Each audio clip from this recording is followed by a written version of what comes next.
E hoje estreamos um novo quadro aqui no BDL, que é o Saúde Mental, um quadro que propõe, então, debates importantíssimos para você cuidar da sua saúde mental e assim ter uma vida muito melhor.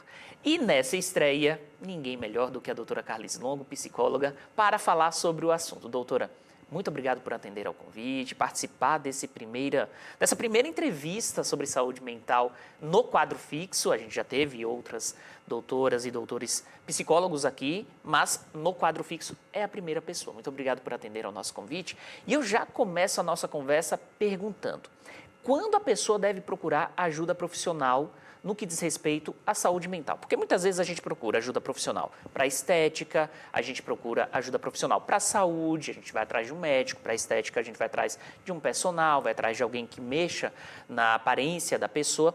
E muitas vezes a gente não vai atrás de um psicólogo, um psiquiatra para tratar a saúde mental. Quando realizar essa procura? Seja bem-vinda. Primeiramente, obrigada, Pierre. Bom dia a todos que nos acompanham. Bom dia, Pierre, a equipe. É um programa maravilhoso e importantíssimo para esclarecer justamente essas questões tão corriqueiras. Quando eu devo procurar, né?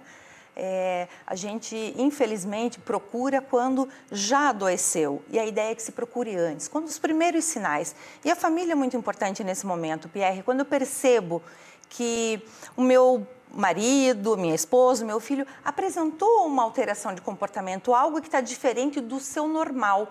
Então, eu preciso reconhecer o outro. Tem uma alteração de comportamento, irritabilidade, dificuldade para dormir, aquilo que faz com que a gente mude o nosso padrão de comportamento. Porque quando falamos de saúde mental, Pierre, o que é ter saúde mental? É uma pergunta bastante difícil. Vou perguntar para um profissional de saúde mental. Não existe uma definição específica do que é saúde mental. Saúde mental é bem-estar, é você se sentir bem, você em relação às pessoas e você em relação ao mundo. Então, por isso fala-se muito hoje em psicossocial, porque é a psicologia e a vida social, né? Então, ela abrange, ela é bem ampla e isso precisa ser compreendido. Dificuldade de ir para o trabalho, hoje nós temos aí as síndromes, né? O burnout, que é algo que se fala muito, mas que as pessoas não reconhecem. Estou extremamente estressado e dá responsabilidade para o meu patrão. Eu não estou conseguindo mais nem olhar para a cara dele, não vou mais lá, né? Não quero nem mais trabalhar. Ele pode ter desenvolvido uma síndrome e com tratamento, com o psicólogo, o psiquiatra, ele pode aí retomar as atividades laborais sem prejuízos maiores para a saúde mental. Doutora, quem deve fazer esse acompanhamento com um psicólogo ou um psiquiatra? Porque, por muito tempo, criou-se um tabu onde, a pessoa que deve procurar já é uma pessoa adulta, que já está com a vida estabelecida ou próximo disso, é uma pessoa que está doente, não precisa dessa ajuda profissional. E eu tenho a impressão, me corrija se eu estiver errado, que na verdade esse é um tabu que acaba atrapalhando até a recuperação dessa pessoa ou de outras pessoas também que estejam com algum problema e precisam desse acompanhamento. Então, quem deve procurar essa ajuda profissional? Aquele que tem vontade de se tratar, né, Pierre? Porque não adianta. A saúde mental não adianta ser forçado. Por isso a gente teve uma mudança de lei, né, a reforma psiquiátrica, e a gente tem que entender todo o histórico da saúde mental, como a reforma psiquiátrica que aconteceu em 2001. Hoje as pessoas dizem assim, por que não interna o filho? Por que não interna, está na drogadição? Isso é muito constante na nossa vida de psicólogo, ouvir, eu quero internar meu filho. E a gente não tem mais esse formato, né, que tínhamos anteriormente da reforma psiquiátrica. Com essa reforma, passa a se entender que o indivíduo tem que querer se tratar. Então, se eu vejo que eu não estou me adequando socialmente, que eu estou desajustado dentro da minha casa, não consigo dialogar, estou intolerante, parece que o mundo inteiro está errado e só eu que estou certo, um alerta, né? Será que só eu que estou certo? Será que só eu que estou correto aqui? Então, busque ajuda, o psicólogo e o psiquiatra não são para loucos, isso tem que ser banido, não pode mais ser falado isso, né? A gente tem que mudar esse conceito, porque psiquiatra e psicólogo é para quem quer se tratar e para quem precisa. A gente adoece do coração, a gente adoece do estômago e a gente procura os médicos, os profissionais de saúde para essas especialidades. Quando a gente adoece mentalmente, psicologicamente, a gente vai procurar o psicólogo e o psiquiatra. Eu preciso esperar ter algum sinal para procurar essa ajuda ou eu já posso fazer uma terapia prévia exatamente para não chegar nessa necessidade? Adoecer. O processo de autoconhecimento, Pierre, ele é fantástico. Ele é antes do adoecer, é quando eu começo a me sentir desconfortável ou eu não concordo com muitas coisas que estão aí postas no mundo. Eu vou para a terapia e começo a me descobrir, não, eu não gosto disso porque eu tenho esse perfil, né? Esse é o meu jeito, como diria minha avó, é o jeito da madeira, né?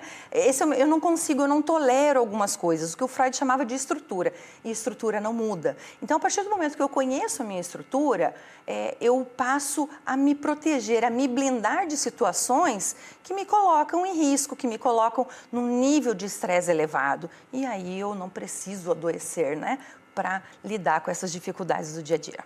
Doutora, tem muita gente que fala o seguinte, eu não tenho um acompanhamento profissional, mas eu tenho amigos e isso já resolve. É importante essa conversa com amigos, mas também é importante saber separar uma coisa da outra. Além desse bate-papo com os amigos, é importante procurar um especialista, um profissional da área da psicologia, da psiquiatria para poder tratar aquela situação? Que pergunta maravilhosa e fundamental, Pierre. Eu digo que quando eu escuto as pessoas falarem assim, eu sou quase psicólogo, né? Eu queria ter feito psicologia. Isso é música para os meus ouvidos, porque a gente quer ser aquilo que é bom, que é legal, que me causa interesse, né? Então, eu entendo que as pessoas acham a psicologia algo bom, né? E tem um antagonismo, eu acho bom, mas eu não vou. Né? Então, isso é muito importante da gente falar. A amizade faz parte do nosso tripé aí da saúde mental. Família, conversar com o pai, mãe, com os filhos, isso tudo é importante com os amigos também, mas não substitui o trabalho de um profissional. Nós, psicólogos, estudamos 5 anos. A gente estuda anatomia, neuroanatomia, neurofisiologia, genética, comportamento, uma série de disciplinas, psicanálise comportamental, para poder ter ferramentas para ajudar o indivíduo, né? Porque senão ele passa sempre pela repetição. A minha mãe fazia, a minha avó fazia, eu também faço, né? Então, a gente vai fazendo essas quebras aí dentro desses dogmas familiares, né? Aquilo que ele acredita que não dá para mudar. Minha mãe era assim, minha avó era assim, eu também sou. Não, você tem a condição de fazer essa mudança, de deixar para os seus filhos um formato diferente e mais leve de vida. Até porque, Pierre, pense lá, os nossos avós, né, mães, eles nasceram numa sociedade totalmente diferente. Hoje as nossas crianças, elas olham o parto, elas assistem o parto delas dentro de casa. Elas assistem o chá, a revelação. Como é que isso está constituído na cabeça? Nós tínhamos o quê? Uma fotinho preta e branca e eu me lembro da minha infância com aquele registro. Então, hoje a gente tem um formato de cérebro diferente também, né? A inteligência 3D, as crianças cristais, todo um mundo aí de estímulos, de excessos de estímulos que fazem diferença e que os psicólogos e os psiquiatras estão preparados aí para auxiliar e orientar essas pessoas. Doutora, foi um prazer enorme tê-la aqui nessa conversa e eu tenho certeza que o público de casa também gostou bastante e pôde aprender sobre saúde mental. Eu não tenho a menor dúvida que algumas pessoas, depois desse quadro, depois da sua participação aqui, vão procurar uma ajuda profissional, que é muito importante. Obrigado por aceitar o convite. Eu que agradeço, Pierre, um bom dia a todos. E não tenham dúvida, né? A psicologia é um virar de chave para muito melhor. E já fica o convite para outras oportunidades, tá? Sempre que me convidar, eu venho. Assim que, se possível, eu venho. Muito obrigada. Um abraço, doutora.